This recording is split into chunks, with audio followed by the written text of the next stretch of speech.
गांधी जी ने इसीलिए तो प्रेस कॉन्फ्रेंस किया ना कि नहीं, सब लोग समझ गया देखिए सर। किस प्रेस तरह की कॉन्फ्रेंस तो गड़बड़ी। लगातार हो रही है, आप लोगों की भी हो रही है, उन लोगों की भी हो रही है, उससे निकला क्या?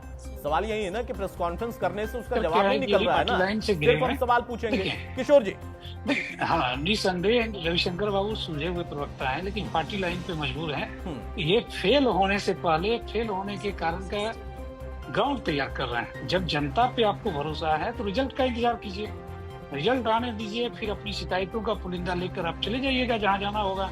जब चुनाव चल रहा हो, इस बीच में आप इस तरह का भ्रम अगर फैला रहे हैं तो कहीं ना कहीं आप देश के कॉन्स्टिट्यूशन को कमजोर कर रहे हैं। एक इंडिपेंडेंट बॉडी है चुनाव आयोग, उसके विश्वसनीयता को आप कटघरे में डालकर देश की जनता के बीच में उसे आप कमजोर करने का प्रयास कर रहे हैं। मैं कह रहा हूं कि आपके पास तथ्य है, तर्क है और आपके पास एविडेंस है, तो निश्चित तौर पे आप एक पॉलिटिकल पार्टी के तौर पे उन एविडेंस को जमा कीजिए और सक्षम प्राधिकार के पास जाइए। देश में ऐसा तो है नहीं कि इलेक्शन कमीशन विदेश से यहाँ पे एम्प्लॉय लेके आ गया है। जो इलेक्शन कमीशन के माताहत हैं, काम करने वाले अधिकारी हैं, इसी राज्य सरकार के लोग हैं, इसी प्रदेश के अधिकारी हैं जो इलेक्शन कमीशन के अनुमति से, इलेक्शन कमीशन के परमिशन से वो अपना काम कर रहे हैं, अपनी जिम्मेदारी का निर्वहन कर रहे हैं। ठीक है। और आप इन सारे चीजों को दरकिनार करके मास को एक मैसेज देने का प्रयास कर रहे हैं कि सब लोग मिलके चोरी कर रहा है, सब लोग मिलके बेईमानी कर रहा है और सब लोग मिलके हमें हराने का प्रयास कर रहा है। तो अगर आपको इतनी ही असहमति है व्यवस्था से,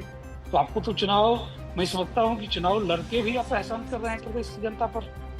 जब आप जान रहे हैं, और मैं समझता हूँ कि आधे चुनाव हो चुके हैं, हम लोग ऑलमोस्ट आधा चुनाव करवा चुके हैं, प्रदेश की जनता आधे चुनाव में भाग ले चुकी है, और इस बीच में इस तरह की बातें हो जानी, मैं समझता हूँ 1 to 1 मैं देख रहा था कई ट्विटर हैंडल्स को, जिला पदाधिकारी क्विक रिस्पॉन्स करते हैं आपके आरोप पे, उनका रिस्पॉन्स आता है, पब्लिक डोमेन में रिस्पॉन्स आता है, तो उन रिस्पॉन्स को आप नजरअंदाज करके एक डाइल्यूटेड परसेप्शन क्रिएट करने का जो प्रयास विपक्ष के लोग कर रहे हैं, ये उनके हताशा और हार की प्रत्याशा को प्रमाणित करता है। मैं समझता हूँ कि इन्हें चुनाव परिणाम तक इंतजार करना चाहिए, और वाकई आपके पास कुछ प्रमाण है कि इवेंचुअली मैन्युफैक्चरिंग बोर्ड में वो जाके माल फंक्शनिंग कर रहे हैं अपनी ड्यूटीज से, अपने रिस्पॉन्सिबिलिटीज से और अपने पार्सलिटीज से, तो निश्चित तौर पे आपको कोर्ट में भी जाना चाहिए और जनता की अदालत में भी जाना चाहिए। लेकिन इन सब के बावजूद इन बिटवीन जो आप परसेप्शन क्रिएट कर रहे हैं विपक्ष के साथी,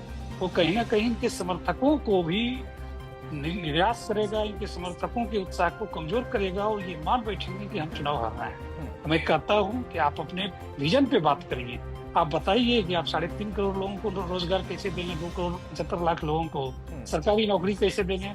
आप जो 30,000 रुपया एकमुश्त देने का वादा कर रहे हैं कि हम 30,000 रुपया 14 जनवरी को देंगे, तो आपके पास सोर्स ऑफ फंडिंग क्या है, आप किस पर्पज से देंगे, किन लोगों को देंगे, एलिजिबिलिटी क्राइटेरिया आपने क्या प्लान किया है।